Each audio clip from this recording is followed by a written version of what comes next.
আসসালামু আলাইকুম। আশা করছি যে যার অবস্থান থেকে সুস্থ ভালো আছেন। আলহামদুলিল্লাহ আমরাও বেশ ভালো আছি। প্রত্যেককেই জুম্মার মোবারকবাদ। সুন্দর একটি দিনে একটু অন্যরকম খাবার আমরা খেয়ে থাকি। সেই সাথে ওয়েদারটাও বেশ ঠান্ডা ঠান্ডা ছিল।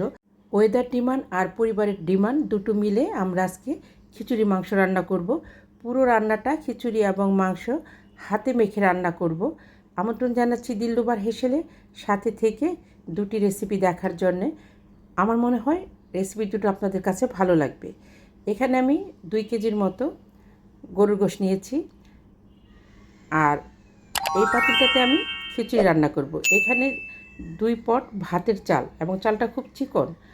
আর এখানে আমার কাছে 1 পট মুগ মুসুরি ছোলা নিয়েছি, 2 চা চামচ জিরে, এখানে 3 চা চামচ আমি আদা রসুনের পেস্ট দিয়েছি, 1 চা চামচ ধনিয়ার গুঁড়া, 1 চা চামচের কম হলুদের গুঁড়া। আমি কোনো প্রকার শুকনো মরিচের গুঁড়া ব্যবহার করব না। লবণটা পছন্দ অনুযায়ী দিবেন, এখানে কিছু লবণ কম দিলাম। তেলটা আপনাদের পরিমাণ মতো দিবেন। এখানে আমি এতগুলি সবজি ব্যবহার করব। এখানে প্রায় 6-7 প্রকারের সবজি আছে। আমি মশলাটা দিয়ে চালটাকে আলতো হাতে মেখে নেব। আমি বুটের ডালটা প্রায় 3 ঘন্টা আগে ভিজে রেখেছিলাম। এটা শক্ত ডাল, সেদ্ধ হতে সময় লাগবে। এখানে আমি হাত ধুয়ে পানি দিয়ে এটাকে এইভাবে রাখবো যতক্ষণ পর্যন্ত লাগবে আমার এই সবজিগুলো ভাজতে। এখানে আমি 1 কাপ করে আলু, বটবটি, মিষ্টি কুমড়া, পটল, লাউ এবং পেঁপে নিয়েছি, সেই সাথে ফ্রোজেন টমেটো, কিছু পেঁয়াজ, রসুন আর কাঁচামরিচ দিয়ে ভেজে নেব।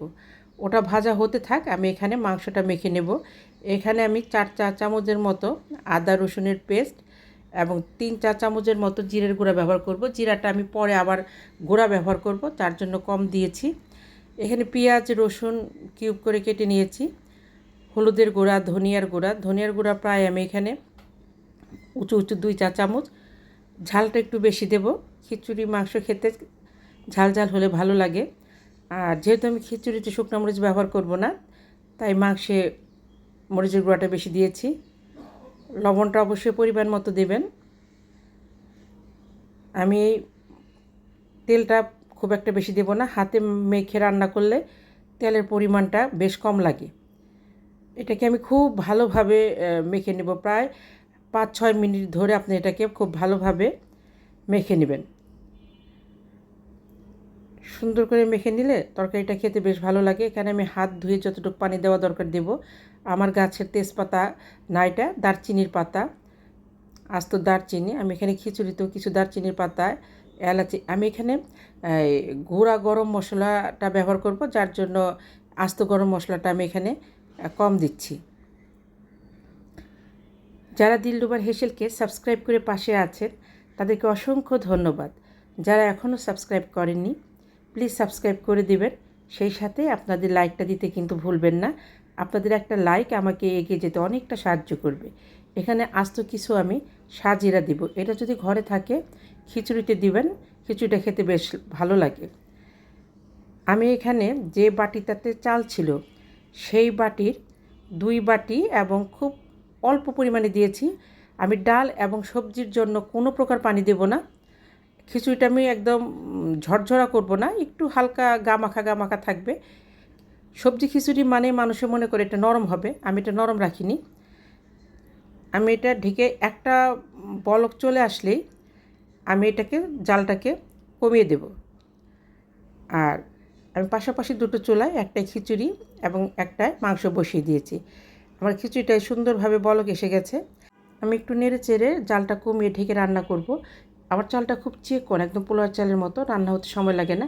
এদিকে আমার মাংসটাও সুন্দর মানে জাল এসে গেছে মাংসতে। মাংসটা খুব নেড়ে চেড়ে, এই মাংসটা রান্না করতে আমি প্রায় 2 ঘন্টার মতো সময় নিয়েছি।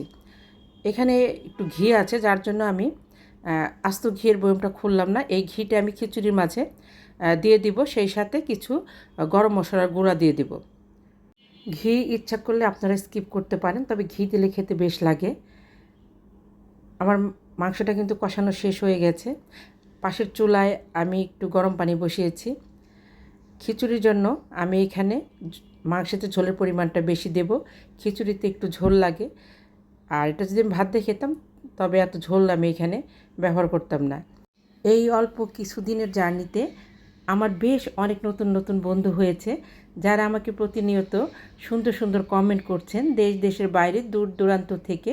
যে সকল দাদা দিদি ভাই বোন বন্ধুরা আমার পাশে থেকে আমাকে সুন্দর সুন্দর কমেন্ট করছেন, আমি তাদের প্রতি ভীষণভাবে কৃতজ্ঞ। এভাবেই পাশে থাকবেন, আর আপনাদের লাইকটা দিতে কিন্তু ভুলবেন না। প্লিজ আপনার লাইকটা দিয়ে নেবেন। আমি বেশ কিছু আলু দিলাম, ঝোল ঝোল মাংসে আলু খেতে বেশ ভালো লাগে। কিছু কাঁচামরিচ, 2 মুঠো বেরেস্তা আমি এখানে হাত দিয়ে ভেঙে দেব, এতে গ্রেভিটা একটু ঘন হবে আর খুব সুন্দর একটা স্মেল যোগ হবে মাংসের সঙ্গে। আমার হাতে করা গরম মশলার গুঁড়ো এখানে আমি 1 চামচের মতো দিয়ে মাংসটাকে ঢেকে একদম লো টু মিডিয়াম হিটে রান্না করেছি। এই কিউট দুটো পাতিল একটা আমার বোন এবং আরেকটা আমার বোনের বান্ধবী আমাকে গিফট করেছিল। বলেছিলাম দুটো পাতিল আমি একসঙ্গে পাশাপাশি রান্না করব। তো কেমন লাগলো আমার কিউট পাতিল দুটো অবশ্যই কমেন্ট করে জানাবেন। নতুন বন্ধুরা যদি ভুলে যেয়ে থাকি প্লিজ কমিউনিটিতে নক করবেন। এখানে কিছু ডালের বড়া, কালি জিরে বাটা, আমের ঝুরি আচার এবং লেবু ছিল। আমি দেখার সৌন্দর্যের জন্য একটু বেরেস্তা উপর দিয়ে ছিটিয়ে দেব। কোনো বিশেষ দিনে আমরা একটু অন্যভাবে এই ধরনের খাবার টেবিলটা রাখতে পারি। নিজে ভালো থাকবেন, অন্যকে ভালো রাখবেন। আল্লাহ হাফেজ।